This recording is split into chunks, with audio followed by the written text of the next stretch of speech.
जय श्री करते हैं चालू।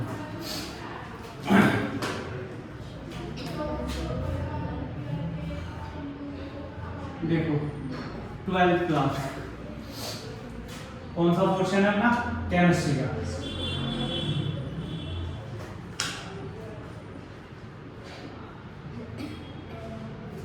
कुछ घुमा फिरा के नहीं, सीधे बात करते हैं सिलेबस की। वही हमारी पूरी की पूरी केमिस्ट्री 3 पार्ट में डिवाइड है। कौन कौन से? फिजिकल, इनऑर्गेनिक और ऑर्गेनिक।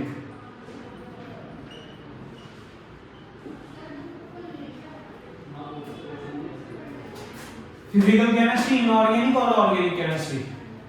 अगर मैं पोर्शन वाइज बात करूं तो चैप्टर्स की बात करें, 3 चैप्टर्स किसके? फिजिकल केमिस्ट्री के। ओवरऑल अपने 12th में चैप्टर कितने हैं? 10 चैप्टर जो तुम्हारे सिलेबस में है। टोटल 10 चैप्टर है। टोटल 10 चैप्टर है। अगर सही से बोलूं ना, सिलेबस के साथ विद क्वेश्चन प्रैक्टिस, तो 5 से लेकर 6 महीने का सिलेबस है। उसके बाद रिवीजन है। कुछ नहीं करना। 3 चैप्टर फिजिकल केमिस्ट्री के हैं, 3 चैप्टर। 2 चैप्टर हमारे किसके हैं? इनऑर्गेनिक केमिस्ट्री के। और 5 चैप्टर ऑर्गेनिक के। 5 चैप्टर, 5 चैप्टर है ऑर्गेनिक केमिस्ट्री के। फिर वही वाली बात, अगर मैं रेशियो लूं तो फिजिकल और इनऑर्गेनिक का 50% रेशियो और ऑर्गेनिक का 50% रेशियो। और अगर तुम्हारी 11th की ऑर्गेनिक अच्छी है, केवल 2 चैप्टर, वही एप्लीकेशन जितनी हमने यूज करी है ना, वही 4 चैप्टर में as it is organic chemistry में यूज होगी। वही 4 चैप्टर। अगर मैं तुम्हारा बेसिक लूं 11th का, कौन सा था? Some basic concept of chemistry. Some basic concept of chemistry. और दूसरा चैप्टर कौन सा था? हाइड्रोकार्बन। हाइड्रोकार्बन। केवल इन दोनों चैप्टर के कांसेप्ट इस पूरी ऑर्गेनिक में यूज होंगे। और पूरी ऑर्गेनिक में एक चैप्टर बायो का है, वो बता देता हूं। जो तुम लोगों के पास, कुछ बच्चों के पास बायो होगी ना 11th में, जो बाकी बच्चे थे उन लोगों के पास 11th में बायो थी, एक चैप्टर होता है बायोमोलिक्यूल। बायोमोलिक्यूल नाम का चैप्टर है, वो बायो से रिलेटेड है। वो सबसे इजी चैप्टर है, बायोमोलिक्यूल। Biomolecule chapter. तो ओवरऑल तुम्हारा 12th केमिस्ट्री का पोर्शन ले तो कितने मार्क्स के लिए है? 70 मार्क्स का बोर्ड एग्जामिनेशन में। 70 मार्क्स तुम्हारा थ्योरी पेपर का है, 30 मार्क्स प्रैक्टिकल का है, जिसमें अगर मैं डिवाइड करूं प्रैक्टिकल में से भी 25 मार्क्स तुम्हारे प्रैक्टिकल के और 5 बायो वॉइस वगैरह के ले लेते हैं, जिसमें प्रोजेक्ट मेकिंग ले लेते हैं। कई लोग 20 और 10 में डिवाइड कर लेते हैं, कई स्कूल वाले इसे 25 और 5 में डिवाइड कर लेते हैं। तो ये मान के चलो तुम्हारे 30 में से 28, 29 तो किसी के नहीं गए।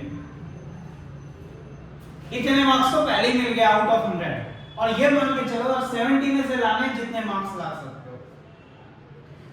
जिस बच्चे ने अच्छे से तैयारी करी होगी ना, अच्छे से 70 में से आराम से 60-65 के बीच में 12th में लाई कर सकता है आराम से। 11th अगर तुम लोगों के लिए 11th अगर मैं तुम लोगों के लिए हार्ड बोलूं ना, तो ये मोस्ट इजी पोर्शन है 12th की केमिस्ट्री का 11th के कंपैरिजन में। तो 11th में था सारा बेसिक पार्ट, यही एप्लीकेशन पार्ट है सारे का सारा जो 11th पे बेस्ड है। तुम लोग खुद ऑर्गेनिक पढ़ोगे ना, तुम्हें लगेगा आधी से ज्यादा नेम, रिएक्शन और कांसेप्ट सब रिपीट हो गई होंगी इस ऑर्गेनिक वाले पोर्शन में। ऑर्गेनिक का एक चैप्टर तुम्हारा बायोमोलिक्यूल है, एक चैप्टर है तुम्हारा सबसे पहला चैप्टर, ये सबसे लास्ट चैप्टर है ऑर्गेनिक का। इसमें जो पहला चैप्टर है वो है तुम्हारा हेलो एल्कीन। हेलो एल्कीन और हेलो एरीन। हेलो एल्केन और हेलो एरीन। हेलो एल्केन और हेलो एरीन का मतलब क्या होता है? अगर तुम्हारे अल्काइल ग्रुप के साथ हेलोजन आता है, जिसे हम अल्काइल हैलाइड बोलते हैं, जैसे CH3Cl क्लोरोमीथेन, CH3CH2Cl क्लोरोइथेन, ये सारे हेलोएल्केन हैं। हेलोएल्केन का मतलब क्या है? जैसे ये देखो एग्जांपल CH3Cl, हेलोएल्केन यानी जिसके अंदर बेंजीन नहीं है वो हमारा हेलोएल्केन है, और जिसके अंदर बेंजीन आ गया जैसे C6H5X, बेंजीन के ऊपर क्लोरीन डाल दिया मैंने, X की जगह कोई सा भी हेलोजन हो सकता है, फ्लोरीन, क्लोरीन, ब्रोमीन, आयोडीन, ये हमारे हेलोएल्केन्स हैं। आ रहा समझ में? बेंजीन के ऊपर हेलोजन लगना हेलोएलीन, स्टेट चेन में लगना हेलोएल्केन। एक चैप्टर ये है। दूसरा चैप्टर है हमारा इसी के अंदर alcohol, phenol, alcohol, phenol and ether. Alcohol, phenol and ether, alcohol, phenol और ईथर। दूसरा चैप्टर है ऑर्गेनिक का, सबसे लेंथी चैप्टर है ऑर्गेनिक का, और अकेला ये चैप्टर 9 मार्क्स का है। ऑर्गेनिक में भी अगर सबसे बड़ी बात करूं ना, 9 मार्क्स का ये चैप्टर है और 8 मार्क्स का अकेला ये चैप्टर बायोमोलिक्यूल। तो 9 8 17 यानी 50% पोर्शन बोल रहा हूं, 35 का तुम्हारा ये दोनों और 35 का ये, तो 35 में से 17 मार्क्स तो इन्हीं के ही हो गए। आ रहा समझ में? ऑर्गेनिक के बाकी 35 का ये पोर्शन है, इसकी बात करेंगे। उसके बाद कार्बोनिल कंपाउंड। कार्बोनिल कंपाउंड में अल्कोहल, फिनॉल और ईथर में मेरा मतलब क्या है? ROH, अल्काइल ग्रुप के साथ OH लग गया तो अल्कोहल, बेंजीन के ऊपर OH लग गया तो फिनॉल, और ईथर CH3OCH3 ईथर की बात करेंगे। ये सारे चैप्टर, ये सारे फंक्शनल ग्रुप एक साथ एक चैप्टर में। उसके बाद जो दूसरा चैप्टर है वो है कार्बोनिल कंपाउंड। कार्बोनिल कंपाउंड का मतलब है जिसके अंदर भी कार्बोनिल ग्रुप होता है, एल्डिहाइड, कीटोन, सारे नोमेनक्लेचर तुम्हें पहले से आते हैं। तो ये मान लो तुम्हें 11th में भी कराया ना, तो नोमेनक्लेचर वाला पार्ट इन सब में कॉमन है, यानी हर चैप्टर का स्टार्टिंग का 10 से 20% नोमेनक्लेचर वो तुम लोगों को पहले ही आता होगा। तो इसीलिए बोल रहे 11th अगर सीरियसली करिए ना तो ये चीजें बहुत इजी लगेंगी। कार्बोनिल कंपाउंड में aldehyde, ketone and carboxylic acid. Carboxylic acid भी इसलिए क्योंकि इसके अंदर भी कौन सा ग्रुप आता है? C डबल बॉन्ड O वाला आता है, carboxylic acid and it's derivative. ये पूरा एक चैप्टर है। Last chapter amines. अमाइंस का मेरा मतलब है NH2, 1 degree amine, 2 degree amine, 3 degree amine, amide, nitrile, isonitrile, सब इसके अंदर आएंगे। आ रहा समझ में? तो ये चैप्टर है तुम्हारे सारे के सारे 9 8 17, और 17 को भी अगर मैं 3 पार्ट में डिवाइड करूं इक्वली, 17 में भी अगर मैं लूंगा ना 6 मार्क्स के, 6 6 12 और एक 5 मार्क्स का है, तो लगभग मान के चले तो ये 6 मार्क्स का है, ये 6 मार्क्स का है, और ये लगभग 5 मार्क्स का है। इस तरीके से कभी 1-2 नंबर ऊपर नीचे हो जाता है। टोटल 35 मार्क्स को अगर डिवाइड कर दूं ऑर्गेनिक में, 8 मार्क्स का ये है, 8 5 13, 13 9 22, 22 6 28, और 28 6 34 35, लगभग ये भी 6 मार्क्स का ही कर देते हैं। अब 35 इस तरीके से 6 6 6 9 8, ये टोटल 35 मार्क्स के हैं तुम्हारे ऑर्गेनिक के चैप्टर। इस तरीके से ये तो ऑर्गेनिक का पोर्शन है। अगर तुम्हें ये भी आता है तो इसका मतलब 70 में से 35 मार्क्स का पूरा यही हो गया। और अगर फिजिकल केमिस्ट्री की बात करें, फिजिकल केमिस्ट्री में तुम लोगों को पता होगा, फिजिकल केमिस्ट्री के अंदर अपने वो वाले चैप्टर जिसके अंदर न्यूमेरिकल वाला पोर्शन है। पहला चैप्टर है फिजिकल केमिस्ट्री का सॉल्यूशन। आधा चैप्टर किस पे बेस्ड है? मोल कंसेप्ट पे, जो तुमने पढ़ा हुआ है, जिसमें आधे चैप्टर में क्या आ रहा है? कंसंट्रेशन, जो तुम्हें पहले से पढ़ा रखा है, मास percent, volume percent, mass by mass, mass by volume, molarity, mole fraction, normality, आधा चैप्टर है इसी पे। बस जो तुम्हें नया पढ़ना है वो कॉलिगेटिव प्रॉपर्टी और थोड़ा सा राउट लॉ वाला, जिसमें आइडियल सॉल्यूशन और नॉन आइडियल सॉल्यूशन वो वाला पोर्शन आता है। ये चैप्टर है पूरा का पूरा सॉल्यूशन। आ रहा है समझ में? ये सॉल्यूशन कितने मार्क्स का है? 7 मार्क्स। फिजिकल केमिस्ट्री के 2 चैप्टर 7 मार्क्स के हैं, एक चैप्टर 9 मार्क्स का है फिजिकल केमिस्ट्री में सॉल्यूशन। उसके बाद आता है इलेक्ट्रोकेमिस्ट्री। इलेक्ट्रोकेमिस्ट्री तुम्हारे जो 2 चैप्टर थे, रेडॉक्स रिएक्शन पूरा इसमें यूज हो रहा है, जिसमें हम सेल की बात कर रहे हैं। इलेक्ट्रोकेमिस्ट्री का मतलब यह है अगर किसी केमिकल एनर्जी को हम इलेक्ट्रिक में कन्वर्ट कर रहे हैं तो इलेक्ट्रोलाइटिक सेल, या इलेक्ट्रिक एनर्जी को केमिकल में कन्वर्ट कर रहे हैं तो इलेक्ट्रोकेमिकल सेल। वो सब चीज हम इसमें पढ़ेंगे, जिसमें तुमने छोटी छोटी टर्म्स रेजिस्टेंस, कंडक्टेंस, जो इलेक्ट्रिक करंट में भी तुमने 10th क्लास में भी पढ़ा था, वो भी इसमें आ जाता है थोड़ा सा। फैराडेज लॉ आ जाता है, कोरोजन पढ़ा था ना, पढ़ाया था तुम्हें रेडॉक्स के अंदर जो पढ़ाया था, इलेक्ट्रोकेमिकल सीरीज पढ़ाई थी। इलेक्ट्रोकेमिकल जो केमिकल की रिएक्टिविटी सीरीज है, तुम लोगों ने metal non metal 10th class में थोड़ा, वो सब कुछ इसमें आता है। ये चैप्टर है 9 मार्क्स का। तुम्हारी पूरी 12th की बुक में एक इलेक्ट्रोकेमिस्ट्री और एक अल्कोहल फिनोल ईथर, ये अकेले 2 चैप्टर हैं जो 18 मार्क्स को कवर करते हैं। 9 मार्क्स और उसके बाद तीसरा है बायोमोलिक्यूल 8 मार्क्स। तीसरा चैप्टर जो तुम्हारा आता है 7 मार्क्स का, वो आता है केमिकल काइनेटिक्स।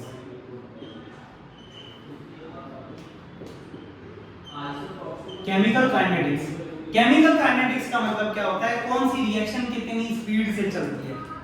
मॉडरेट रिएक्शन है, वेरी फास्ट रिएक्शन है, इंस्टेंटेनियस रिएक्शन है, बहुत स्लो रिएक्शन है, रिएक्शन किस ऑर्डर की है, फर्स्ट ऑर्डर सेकंड ऑर्डर। बहुत इजी चैप्टर है, एक बार अच्छे से कर लोगे ना और न्यूमेरिकल हो जाएंगे, दोबारा रिपीट भी नहीं करना। तो ये देख लो, ये अकेले इतने मार्क्स के हैं, 7 और 7 14, 14 और 9 23, 23 मार्क्स में, यानी 35 में से 23 मार्क्स के तो यही हो गए। आ रहा है समझ में? तो 12 मार्क्स के ये बचे, यानी 6 और 6। 2 ही चैप्टर आते हैं इनऑर्गेनिक में, केवल 2 चैप्टर। एक आता है D and F block, D and F block जो कितने मार्क्स का है? 6 मार्क्स का। एक आता है कोऑर्डिनेशन कंपाउंड, कोऑर्डिनेशन और कॉम्प्लेक्स कंपाउंड बोलते हैं। डी एंड एफ ब्लॉक में हम क्या पढ़ते हैं? डी एंड एफ ब्लॉक की अगर मैं बात बताऊं, डी एंड एफ ब्लॉक में हम लोग पढ़ते हैं डी ब्लॉक यानी ट्रांजिशन एलिमेंट्स और उनकी properties, F block inner transition element और उनकी प्रॉपर्टीज। डी ब्लॉक के कुछ एलिमेंट होते हैं जैसे तुम्हें बताए हुए K2Cr2O7 उसकी प्रिपरेशन, KMnO4 की प्रिपरेशन। आधी से ज्यादा तुम्हें पीरियोडिक टेबल यानी पीरियोडिसिटी था ना 11th में, 3rd चैप्टर जो तुम्हारे 11th का था, एटॉमिक स्ट्रक्चर था, मूल कांसेप्ट था, और 3rd chapter periodic table and periodicity, D and F block उसमें पढ़ा दिया, वो भी दोबारा थोड़ा सा एक्सटेंड हो गया है।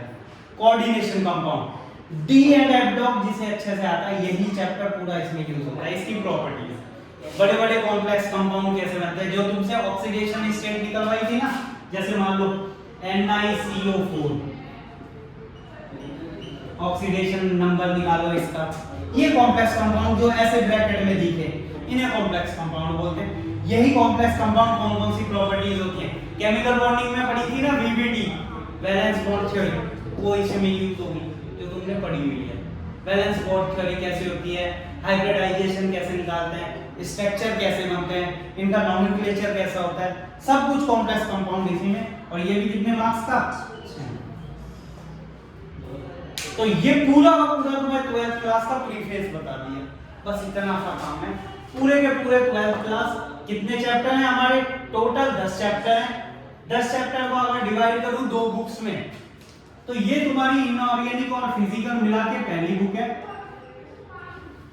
फर्स्ट पार्ट, ये पहली बुक है, और ये है तुम्हारी second book. First book, second book. First book 35 marks की, 2 पोर्शन, फिजिकल केमिस्ट्री और inorganic chemistry. Physical chemistry 3 chapter, solution, electrochemistry और केमिकल काइनेटिक्स। तीनों चैप्टर सॉल्यूशन 7 मार्क्स का, इलेक्ट्रोकेमिस्ट्री सबसे ज्यादा 9 मार्क्स की, केमिकल काइनेटिक्स 7 मार्क्स की। Inorganic chemistry 2 chapter important, D and F block 6 marks का, कोऑर्डिनेशन कंपाउंड 6 मार्क्स का। तो यानी पूरी फर्स्ट बुक 35 मार्क्स की ये है।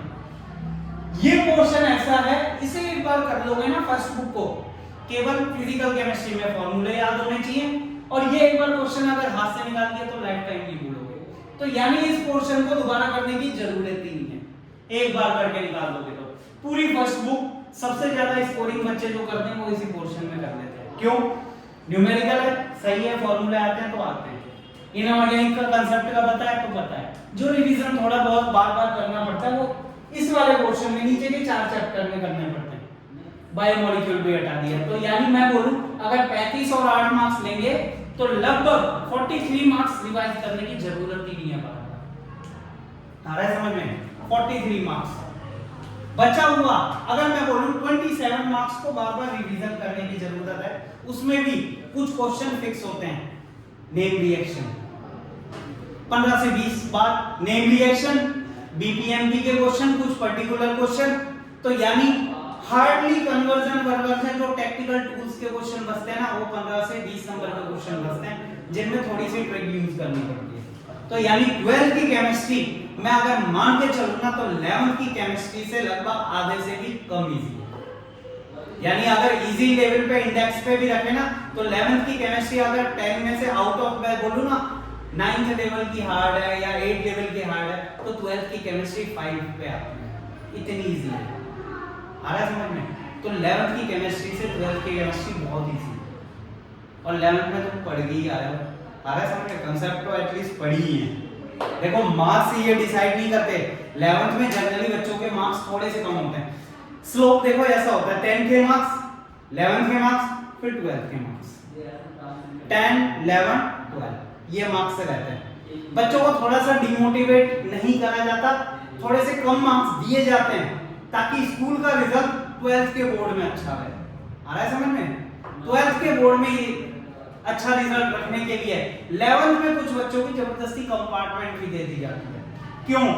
क्योंकि बचे हुए जो बीच के पोर्शन रहते हैं ना, 12th में जब बच्चा जाए एटलीस्ट जिसमें उसकी कंपार्टमेंट दिया उसमें वो मेहनत करके जाएगा तो 12th का रिजल्ट और अच्छा करेगा। यानी अपना बेस बीच में छोड़ के नहीं जाएगा। तो अल्टीमेटली हमारे दिमाग में बैठा होता है कंपार्टमेंट, वो कंपार्टमेंट नहीं होती, एक बच्चे को मौका दिया जाता है अपने सब्जेक्ट को अच्छा करने का। आ रहा है समझ में? मेरे पास आई थी 11th में एक लड़की, तीनों में कंपार्टमेंट, तीनों में, फिजिक्स में, केमिस्ट्री में, मैथ में, तीनों में कंपार्टमेंट, और उसने 1 महीने में दोबारा तीनों के पेपर दिए और आउट ऑफ 70 60 से ऊपर सारे मार्क्स। और अब 12th का उसका पेपर ऐसे हुआ है कि मोर देन 90% का वेट कर रही है। आ रहा है समझ में? 10th में उसके ऑलरेडी कितने थे? 92%। 11th में आके हवा में आ गई थी, सब कुछ आता है मुझे, लेकिन फिर वही चीज कंपार्टमेंट में चली गई, फिर मेहनत करी, फिर अब अच्छा रिजल्ट आया। आ रहा है समझ में? तो ये मान के चलो, देखो जिस चीज को हम पढ़ने जा रहे हैं, जहाँ की जर्नी स्टार्ट करने जा रहे हैं ना, अगर हमें रोड का पता हो, डेस्टिनेशन का पता हो, कहाँ ज्यादा पढ़ना है वो पता हो, तो हमारे मार्क्स अपने आप तय हो जाते हैं, उस हिसाब से तैयारी सेट हो जाती है। तो ये वाला जो पोर्शन है ना, ये दोबारा पाथवे है पूरा केमिस्ट्री पढ़ने का। इस पूरे पोर्शन को कॉपी के लैंडस्केप में पूरा का पूरा एज इट इज नोट कर लो, जो तुम्हें लाइफ टाइम बोलो तो अगर अगले साल फॉलो करना है, और इसी को ही फॉलो करोगे ना, अपने आप अच्छे मार्क्स आएंगे। आ रहा है समझ में?